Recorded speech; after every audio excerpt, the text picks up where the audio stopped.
دیدنی‌های کشورهایی همچون مالزی، سنگاپور و تایلند در شرق آسیا باغ‌های ارکیده است، محلی که در آن می‌توان گونه‌های متنوع این گل زیبا و دیدنی را مشاهده کرد و تصاویر زیبایی از آن به سوغات همراه آورد. گل ارکیده را شاید بتوان از جمله متنوع‌ترین گل‌ها در جهان نامید که با حدود 30,000 گونه در تمام مناطق جهان به جز مناطق خیلی سرد یا گرم به عمل می‌آیند. گل‌هایی که نام خود را از شکل ظاهری خود با ریشه یونانی گرفتند.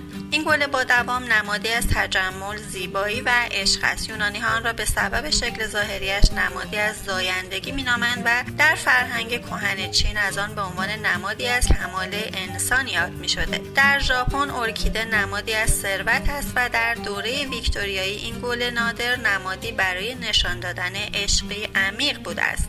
از ارکیده ها برای مصارف دارویی و خوراکی نیز استفاده می شود. شاید جالب باشد که بدانید وانیل که به عنوان یک طعم دهنده در پخت انواع خوراکی ها مورد استفاده قرار می گیرد از نوعی ارکیده تهیه می شود. آب و هوای مرطوب شرق آسیا امکان وجود صدها گونه از این گل را در این منطقه فراهم کرده است. از این روز که باغ‌های ارکیده از جاذبه‌های دیدنی کشورهای منطقه است. بیش از 800 نوع ارکیده در مالزی یافت می شود و از این روز که این گل با عنوان یک گنجینه استوایی با عنوان تم جشنواره گل امسال پوتراجایا نیز انتخاب شده است. در سنگاپور این گل به عنوان گل ملی این کشور شناخته می شود و در بسیاری از صنایع دستی این کشور رد پایان را می توان دید. از آنجا که ارکیده گلی با دوام است و می توان آن را در شرایط مناسب برای مدتی طولانی نگاه داشت، در فرودگاه‌های کشورهای تایلند و سنگاپور می توان گل‌های شاخه‌ای ارکیده را در بسته‌بندی‌هایی که حمل آن را در پرواز امکان پذیر می‌کند تهیه کرد. بسته‌هایی که می توانند به عنوان سوغات این کشورها مورد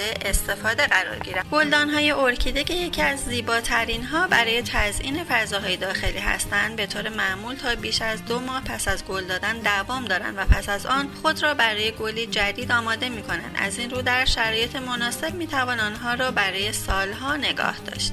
ارکیده ها در رنگ های بسیار متنوعی نیز دیده می شوند، از ارغوانی تا زرد و صورتی و سپید که هر کدام در دنیای گل ها معنی خاص خود را دارند. می گویند ارکیده زرد رنگ را برای دوستی و یک آغاز به کار می برند، بنابراین بهترین هدیه برای یک دوست خاص به شمار می رود. ارکیده های سفید سمبل بیگناهی و زیبایی و تجمل هستند و مناسب برای هدیه به مخاطبی که بسیار عزیز است و ارکیده های بنفش نمادی از احترام و تحسین هستند. ارکیده های صورتی نیز نمادی از شادمانی و بیگناهی به شمار می روند. در دیدارتان از یک کشور شرق آسیایی لذت دیدار از یک باغ ارکیده را از دست ندهید.